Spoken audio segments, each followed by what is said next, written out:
Adelante, Andrea. Bien, eh, antes que nada, el agradecimiento como siempre por la invitación. Eh, Allí abajo aparece una dirección de mail de contacto ante cualquier duda o cualquier eh, voluntad de comunicación conmigo, quedo desde ya a las órdenes. Y el título de nuestros compañeros planetarios, porque bueno, porque el sistema solar se vuelve cada vez más un escenario que nos desafía esto de la búsqueda de vida. Digamos, como la estrella de la película en estos últimos 2 meses ha sido el planeta Venus, que es lo que les muestro allí. Vamos a procurar que funcione el mecanismo de avance de PowerPoint acá. Bueno, como yo les decía, Venus aparece como intempestivamente en el escenario, ¿no? Después vamos a hablar un poquito más de las características generales de Venus, pero en principio el sistema solar ha tenido ya desde hace mucho tiempo sus favoritos en cuanto a, o nuestros favoritos, en cuanto a lo que es la búsqueda de vida en el sistema solar. Una cosa que yo siempre destaco en estas instancias es cuando estamos hablando de vida, estamos hablando de que sería un hallazgo que cambiaría paradigmas desde filosóficos hasta biológicos, el encontrar organismos microbianos en algún otro lugar que no fuera la Tierra. No, no estamos hablando de vida en forma evolucionada o de vida eventualmente comunicante, como puede ser la que trata el proyecto SETI. Por supuesto que si eso se diera, seríamos todos tremendamente felices, ¿no? Pero cuando hablamos de búsqueda de vida, hacemos una acepción amplia de la palabra y tomamos en cuenta desde las bacterias hacia arriba en la escala biológica. Bueno, un favorito histórico entonces, Marte, ¿no? Marte es un lugar que tiene, hay una célebre frase de NASA que yo siempre menciono, que es que la búsqueda de vida comienza por la búsqueda de agua. Marte tiene 2 casquetes polares, en los dos hay hielo de agua, además de hielo de CO2, y se han encontrado indicios de agua sólida en forma de permafrost, o sea, como una especie de hielo a pequeña escala, a distintas latitudes del planeta mezclada con la arena de óxido de hierro que compone el suelo marciano, lo que conocemos como regolito marciano. Pero en el 2018 aparece, yo no sé si ustedes ven cuando yo desplazo el cursor, pero a la derecha y hacia arriba aparece un mapa, una proyección de lo que sería un planiferio, pero para Marte, que marca una latitud de 80 sur y que está centrada en el polo, en uno de los polos de Marte. Y ese cuadradito negro que está allí había sido analizado en profundidad desde el punto de vista topográfico, desde el punto de vista de las variaciones de insolación y las variaciones climáticas que se daban en esa región. Eh, de hecho, yo durante mi doctorado estuve 4 o 5 años estudiando los polos marcianos, incluida esa región, pero con imágenes de la misión Mars Express que solo cubrían la zona del visible. Hace un par de años, en 2018, aparece este artículo de Science que está debajo, donde con la misma misión, con datos de la misma misión de Mars Express, pero con un instrumento en base a radar, se detecta que debajo de las capas polares de Marte existe un lago de agua líquida. De hecho, hoy en día esos datos han sido reprocesados y se está estimando que lo que hay en realidad más que un lago solo es una especie de red de lagos subsuperficie en Marte.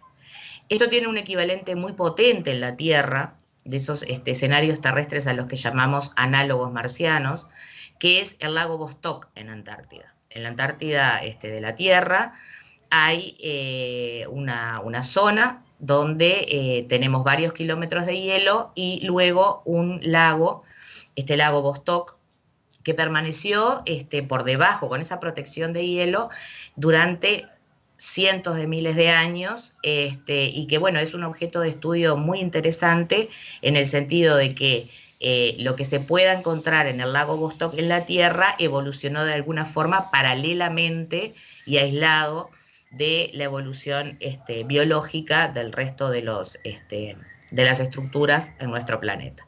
En el caso de Marte, si algo le faltaba para volverlo aún más interesante, es la presencia de este equivalente, este Vostok marciano, que evidentemente reúne muchas más condiciones que lo que podría ser la superficie de este planeta, en el sentido de la atmósfera de Marte es una atmósfera débil, es una atmósfera poco densa, entonces todo lo que tiene que ver con el tema de la protección contra la radiación dañina y todo lo demás, podría ser muy perjudicial para la vida sobre el planeta. En el caso de estos lagos de agua, debajo del polo marciano, tendrían ese plus de esa protección.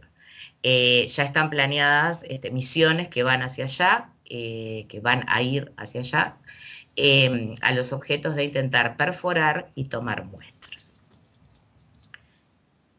Bien, Marte tiene una tradición en cuanto a dar noticias o a generar noticias que pueden ser impactantes. Ya en el 96 aparecía este trabajo de McKay y colaboradores, donde a partir de un meteorito, el Alan Hill 84001, rescatado en la Antártida también casualmente, cuando se toman especies de películas del meteorito, ¿no? Esto que se hace cuando se estudian los meteoritos, que se los corta como en rodajitas muy chiquititas y se los somete a microscopía electrónica, aparecen estas estructuras que me voy a tomar la libertad del léxico de llamarles como gusanitos, ¿no?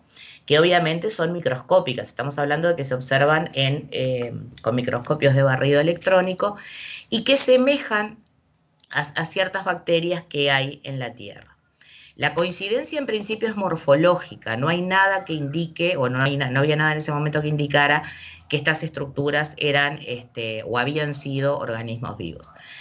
Al acuerdo que se llega en la comunidad científica en ese momento es que morfológicamente que tienen la forma, que tienen el aspecto de bacterias terrestres, pero que en el mejor de los casos son arqueobacterias, es decir, bacterias que en su momento pudieron haber estado vivas, pero que ahí, tal y como estaban, eran simplemente fósiles, el equivalente a fósiles.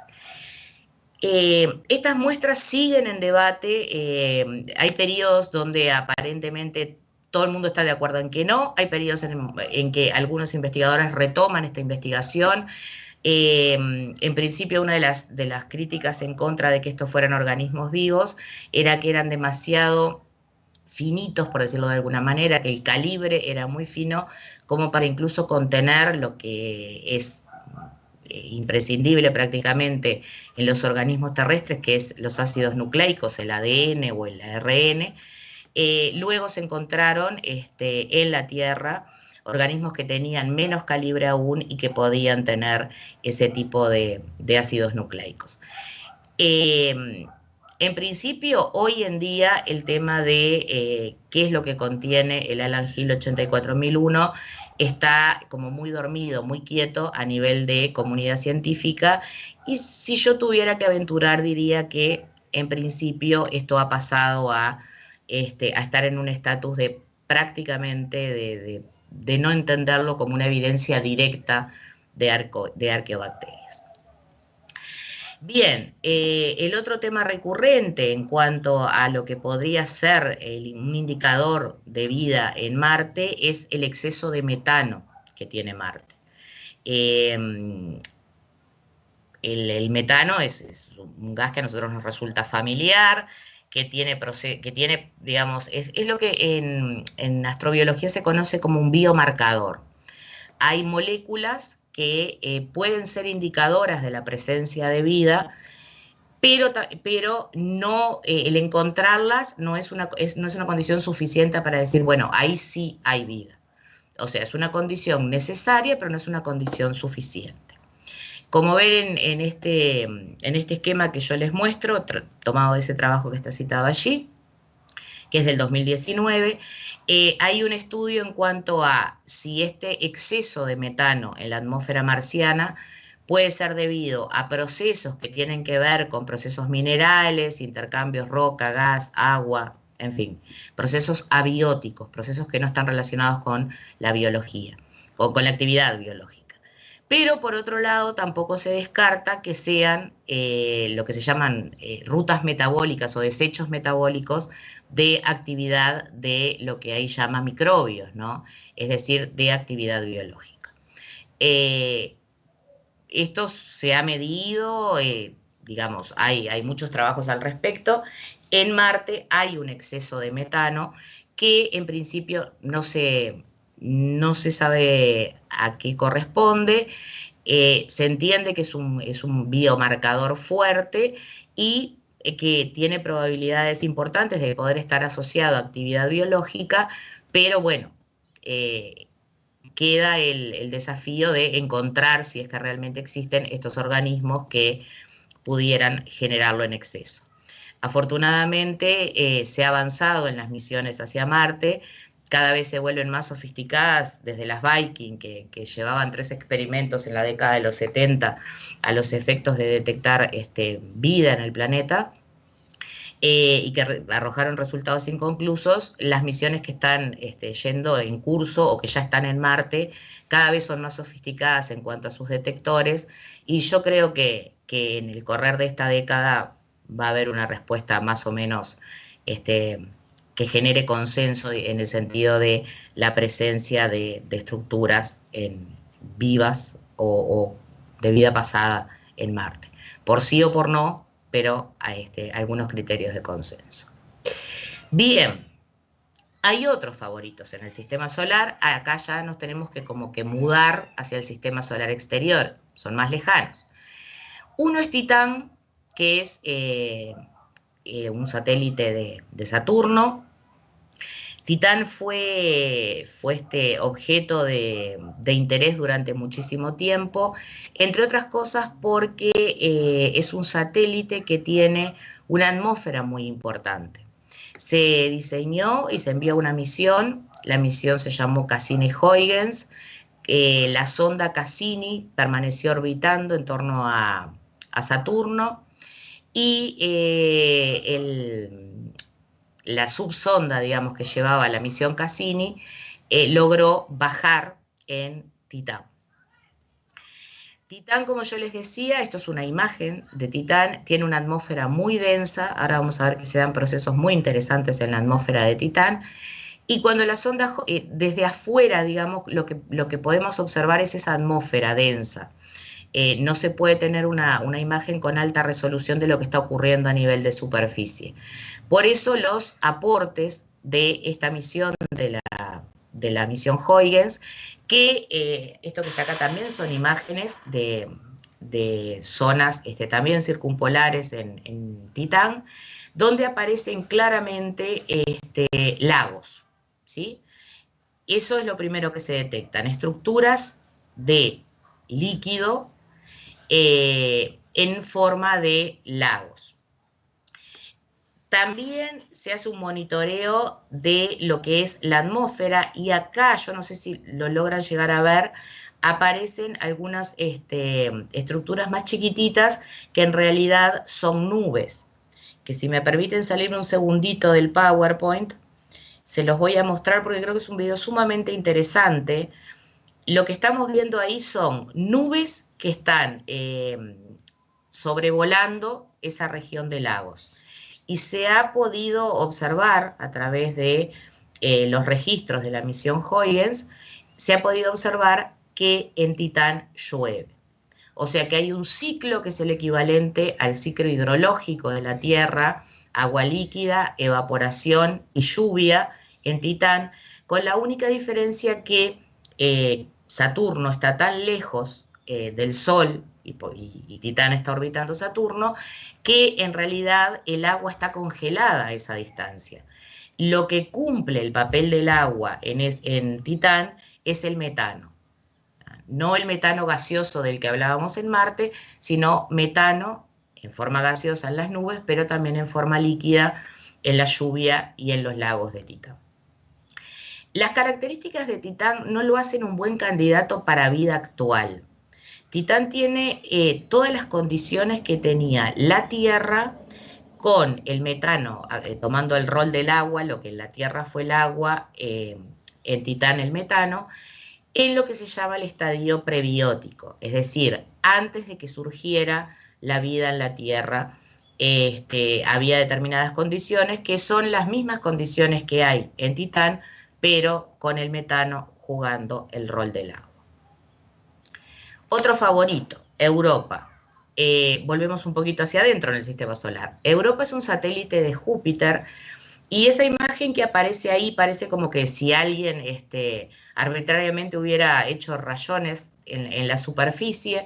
Bueno, en realidad durante un tiempo esas marcas, esas cicatrices en la superficie de Europa desconcertaban un poco a la comunidad científica, no se entendía bien qué representaban, hasta que se empiezan a tomar imágenes de mayor resolución desde la misión Galileo para adelante, y lo que está ocurriendo en Europa es que existen, no sé si acá lo llegan a ver con mayor resolución, bueno, acá lo que hay es en realidad un impacto sobre el hielo.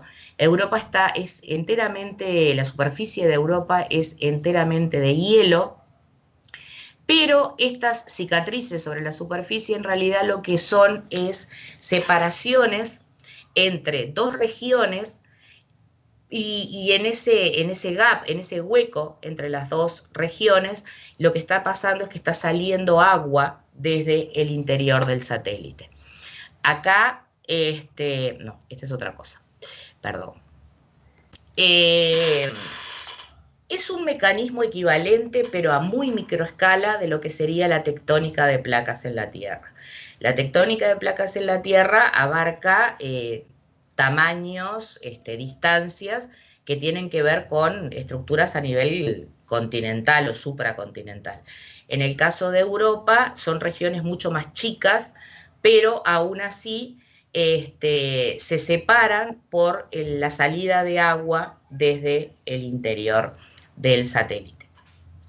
Lo que aparece acá abajo en esta región se pudo hacer un registro termográfico, es decir, de variación de temperatura, y se ve que hay zonas que son mucho más calientes o más calientes en relación a sus alrededores, por lo cual lo que se infiere es que esa agua que sale del interior del satélite es agua que está a alta temperatura y que, bueno, obviamente cuando toma contacto con esa superficie helada se enfría y va remodelando la superficie.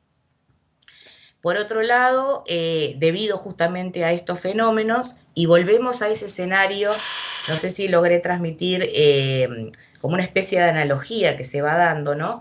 Europa sería el equivalente un poco a lo que hablábamos del polo de Marte, una superficie de hielo de un determinado espesor, del orden de kilómetros, y debajo agua líquida, ¿sí?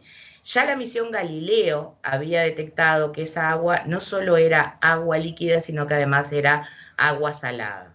O sea, cumplía con todos los requisitos de lo que fueron los océanos terrestres en el momento en que surge la vida.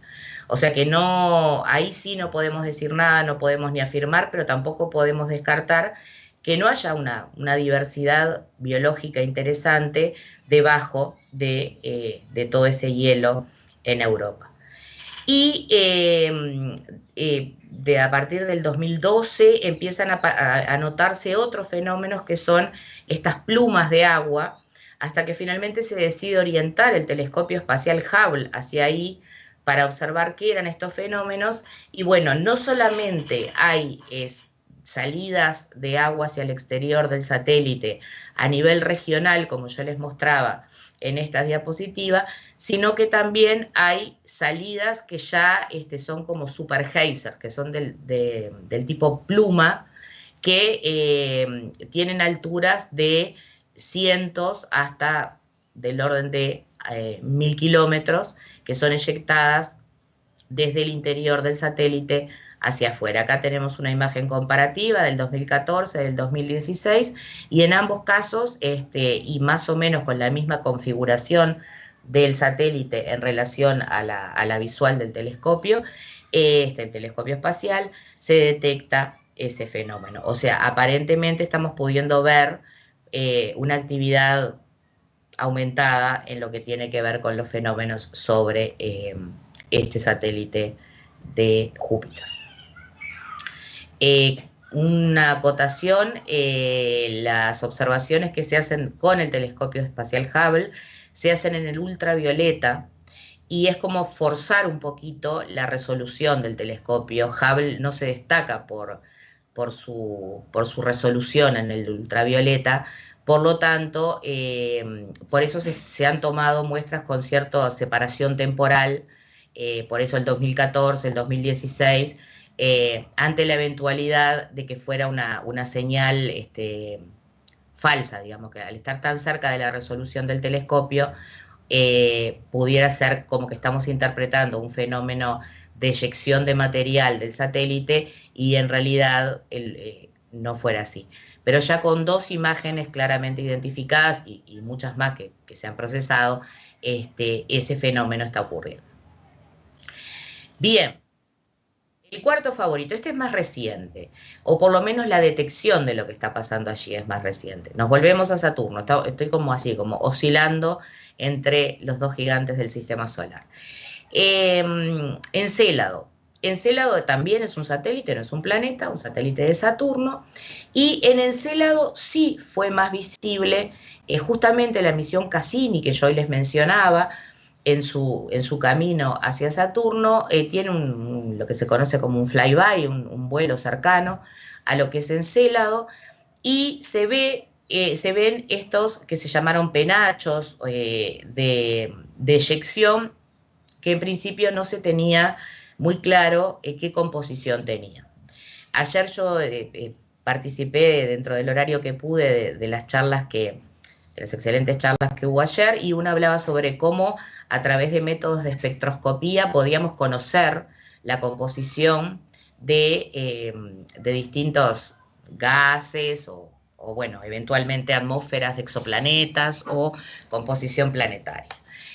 Cuando se hace espectroscopía en estos llamados penachos de Encélado, se ve que son muy parecidos a lo que están emitiendo los cometas, a la sublimación del hielo cometario cuando los cometas se acercan al sistema solar interior y hacia el Sol. O sea, básicamente una cantidad importante de agua. Pero también se identifica hidrógeno en forma molecular y CO2. Y ustedes dirán, bueno, ¿por qué esto puede resultar interesante? Acá hay un ejemplo que capaz que es bastante ilustrativo, no solo para Encélado, sino también para lo que yo venía mencionando en el caso de Europa, que es, bueno, los penachos que yo les decía acá en la parte superior, estas eyecciones que está teniendo Encélado, esta cubierta de hielo, que estoy hablando de kilómetros de espesor, acá se estiman unos 5 kilómetros para Encélado, en el caso de Europa se hablaba de entre 2 y 10 kilómetros, y después este océano, que tanto en Europa como en Encélado se modela, y los modelos hidrodinámicos indican que es un modelo acertado, se modelan como océanos globales, o sea, océanos a nivel de todo el satélite. Bien, ¿qué ocurre? Si nosotros volvemos a lo que conocemos, que es lo que pasa en la Tierra existen lo que se conocen como fumarolas, que están en ciertos lugares de la corteza oceánica, o sea, de la parte de corteza terrestre que está debajo del océano, que liberan, entre otras cosas, azufre y otros compuestos, pero que tienen esta característica. Uno podría pensar que a una profundidad del orden de lo que son las fosas de las Marianas, no existiría vida. ¿Por qué? fotosíntesis imposible que se haga porque estábamos hablando de kilómetros por debajo del océano. El tipo de nutrientes que suele haber en los océanos asociados a las placas continentales, perdón, a los bordes continentales, no están. Bueno, se han encontrado organismos que se llaman organismos quimiosintéticos, que son estas especies como ni siquiera sé si gusanitos es la palabra más descriptiva, pero estas estructuras cilíndricas que básicamente lo que hacen es alimentarse de elementos químicos. Incluso se ha encontrado lo que se conocen como cadenas tróficas, es decir, organismos un poquitito más complejos que se comen, hablando literalmente, fagocitan organismos más sencillos y más pequeños. Bien, todo esto se genera, o una de las reacciones que se generan es lo que se conoce como la metanogénesis. O sea, estas fumarolas son muy ricas en carbono y en azufre, y en el caso de, y también en el metano.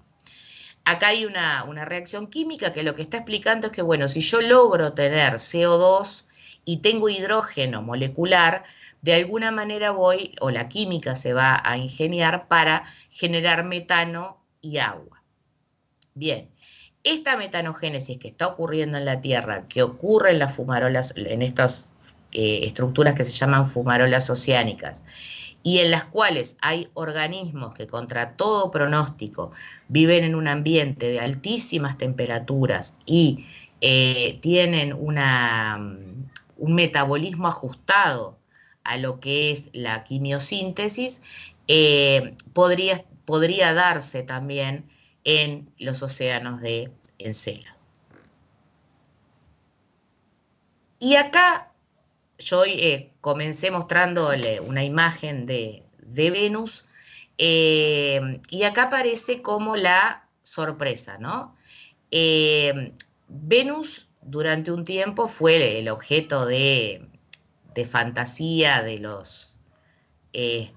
voy a ir un poquito para adelante para mostrarles esto que les quería mostrar.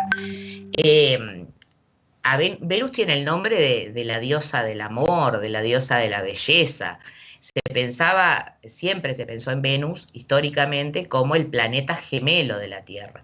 Si ustedes ven los datos que yo coloqué ahí, coloqué muy poquitos datos, pero simplemente para tener en cuenta, tiene un tamaño un poquito menor que la Tierra, pero muy similar.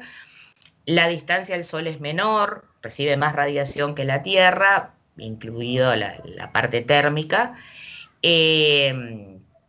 pero la masa también es similar, por lo tanto, lo que sería la fuerza gravitatoria, el G que nosotros soportamos en la Tierra, es muy similar en el caso de Venus. Tiene algunas peculiaridades. Venus es el único planeta donde el día dura más que el año, y tiene un movimiento retrógrado, es decir, si imaginariamente estuviéramos en la superficie de Venus, veríamos al Sol salir por el occidente e ir hacia el oriente, al revés que acá, pero eso no es tan relevante en el sentido, sí este sincronismo, ¿no? En los efectos que hubiera podido tener si el planeta fuera, como se pensaba, un planeta muy similar a la Tierra. Pero el problema es que ese objeto de fascinación y de similitud con la Tierra que tiene, como yo les decía, uno le pone el nombre de la diosa del amor y de la belleza, a un planeta que, bueno, que despierta eso, ¿no? en el imaginario. Y ese romance se acaba abruptamente en el momento en que comienzan a ir las primeras misiones hacia Venus en la década de los 70.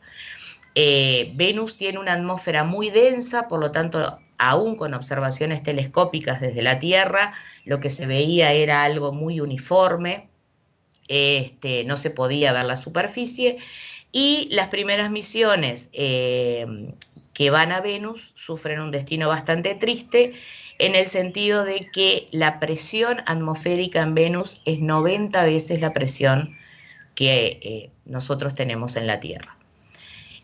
varias de las sondas que intentaron entrar a la atmósfera de Venus y en ese afán de llegar a la superficie, tomar datos y tratar de fotografiar la superficie, literalmente implotaron, no explotaron, implotaron debido a la enorme presión del planeta.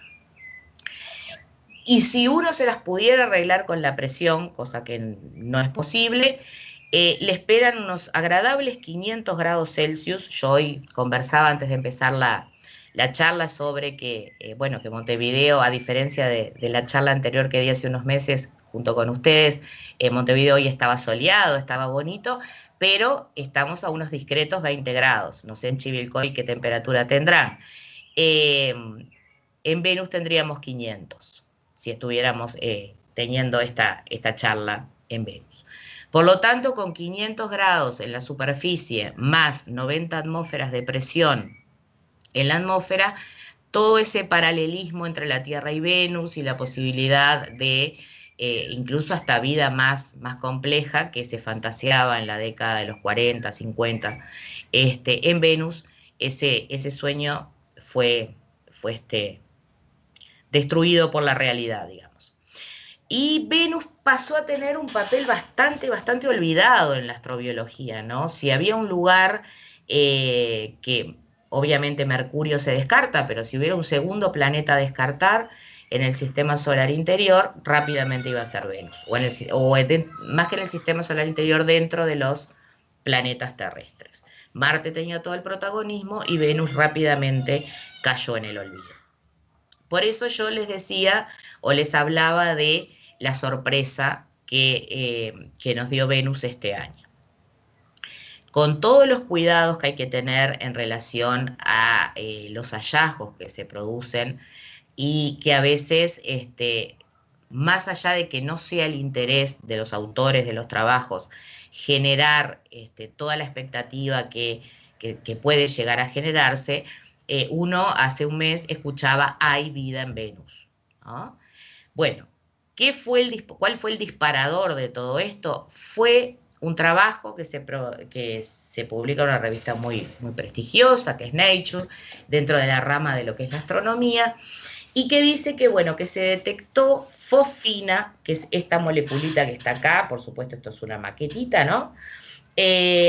Fosfina en la atmósfera de Venus. Y bueno, ¿qué interés puede entrañar el detectar fosfina en la atmósfera de Venus? Venus, en otro sentido, además, llamaba la atención, más allá de los intereses astrobiológicos, esos sueños que yo les mencionaba de la década de los 50.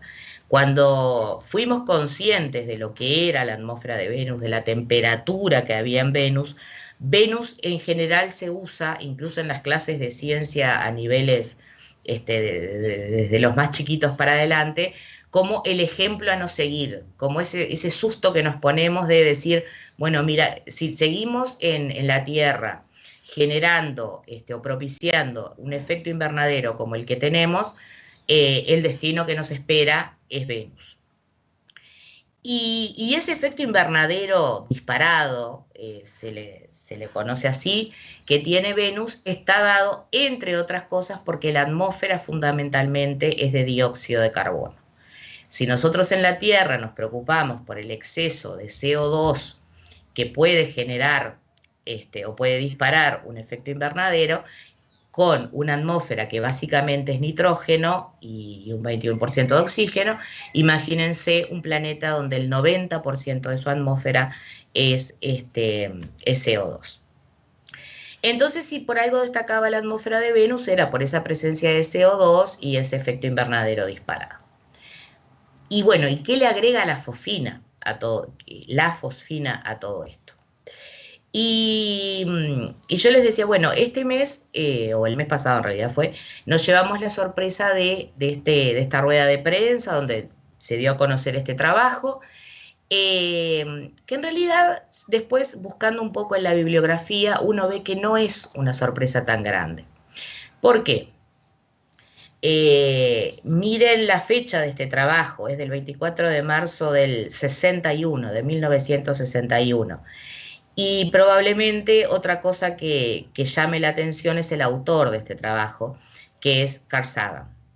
Carl Sagan ya había publicado o había hecho especulaciones en realidad sobre el hecho de que podría existir alguna pauta biológica, alguna, no quiero decirle estructura biológica porque sería decir demasiado, pero algún proceso biológico en la atmósfera de Venus. Es verdad que no tenía datos concretos al respecto. Simplemente él entendía que por los perfiles de temperatura, la variación de temperatura dentro de esa atmósfera, podían darse eventualmente procesos biológicos. De hecho, no en Venus, pero sí en Júpiter, hay todo un capítulo del libro Cosmos y de la serie Cosmos, de la original, donde Sagan especula con estructuras vivas en atmósferas y habla de unas especies de como si fueran amebas, como aguavivas, le decimos acá en Uruguay, no sé cómo le llaman ustedes, eh, pero flotando, ¿no? En la atmósfera. O sea que ya el hecho de algo que pueda estar relacionado con algo que dijo Carl Sagan le agrega como cierto plus a la noticia. Y yo les decía, este primer artículo que les muestro en relación a Venus es del 61, y en el 67 Morowitz y Sagan también publican, ya con algunas precisiones más concretas, la posibilidad de que existiera vida, en particular en las nubes de Venus. O sea, ahí, si bien no se había llegado todavía a la superficie, el primer contacto con la superficie de Venus y la primera imagen, yo ahora después se las muestro, está asociada a las misiones Venera, que son del 70 y poco, 75. En el 67 sí ya había ocurrido esto que yo les comentaba hoy, de misiones que habían implotado en la atmósfera. Lo que especulan estos autores, Morowitz y Sagan, es decir, bueno, si hay algo en Venus, no va a estar en la superficie. La superficie de Venus no es un buen lugar para el surgimiento y la evolución de la vida. Si hay algo, tiene que estar en la atmósfera. Bien, y por otro lado, aprovecho a hacer el anuncio no el anuncio, la reivindicación de que estamos en una semana maravillosa para las mujeres en la ciencia. Tenemos la cuarta premio Nobel en física que fue anunciada esta semana, y las dos protagonistas del Nobel en química también. Bueno, acá aparecen dos autoras, Sousa Silva y Sara Seager, que en enero del 2020 habían planteado que esta molécula que yo les hablaba hoy, la fosfina, podía ser un biomarcador. Esa palabra ahí en inglés, biosignature, que aparece, es lo que en español traducimos como biomarcador en atmósferas de exoplanetas. O sea que si se tomaban espectros con la suficiente resolución en atmósferas de exoplanetas, la presencia de fosfina podía ser un biomarcador a tener en cuenta. Vuelvo a decirles, un biomarcador es algo que nos hace prestar especial atención a la posibilidad de que tenga una contrapartida de estructura biológica. No quiere decir que la presencia del biomarcador se dé la certeza de que hay vida. Y en agosto del 2020 aparece otro trabajo que dice, bueno, en realidad en ciertas regiones de la atmósfera de Venus podrían darse las condiciones para un ciclo para una especie de ciclo de vida, pero a nivel microbiano, como yo les decía, en la atmósfera de Venus. Por lo tanto, si bien este fue el artículo que llamó mucho la atención, que se convocó una conferencia de prensa, que salieron las noticias en todos los periódicos del mundo, en todos los medios de comunicación del mundo, ya había Carl Sagan nos tiene acostumbrados, o nos tenía acostumbrados a cosas brillantes, pero incluso por parte de las mismas autoras de este otro trabajo que fue el más conocido, durante este año ya había habido 2 aproximaciones al tema de la fosfina como biomarcador y al tema de la atmósfera de Venus como un escenario de, donde pudiera haber vida. Bien, entonces, esto ya lo charlamos y lo que yo les comentaba, ¿no? El adiós al paraíso en más o menos la década 60 en la década de los 60 y los 70. La primera imagen que se puede tomar de la superficie de Venus es a partir de la Venera 9, una misión rusa, y en realidad si uno ve la superficie de Venus, o por lo menos lo poquitito que se podía registrar en ese momento, es una superficie llana, sin grandes accidentes geográficos, no se deberían decir, pero no sé cómo es el análogo venusino, o sea, no se distinguen montañas o cráteres o cosas más llamativas.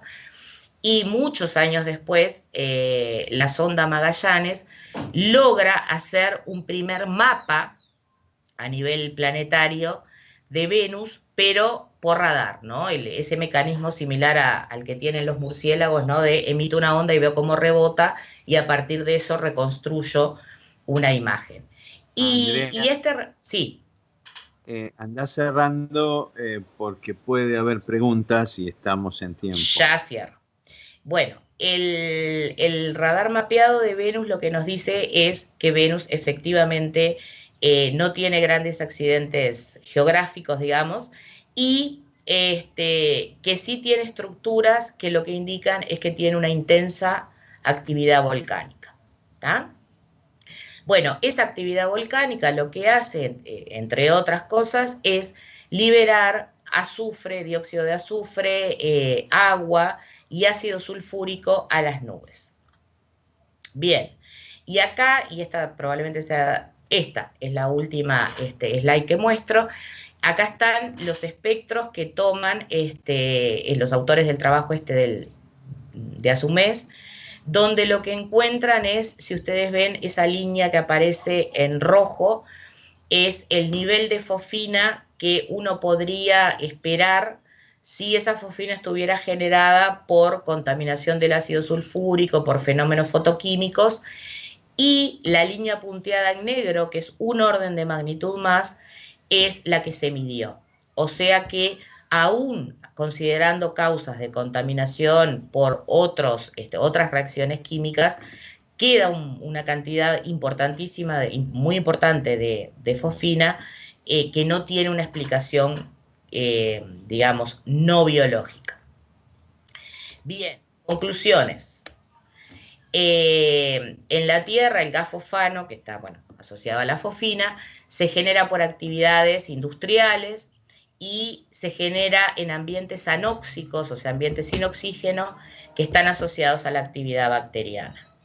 En la atmósfera de Venus no se puede explicar, no se han encontrado explicaciones con los fenómenos fotoquímicos y geoquímicos que se conocen para que esa fosfina esté ahí producto de una actividad abiótica, o sea, producto de una actividad que no involucre mecanismos biológicos.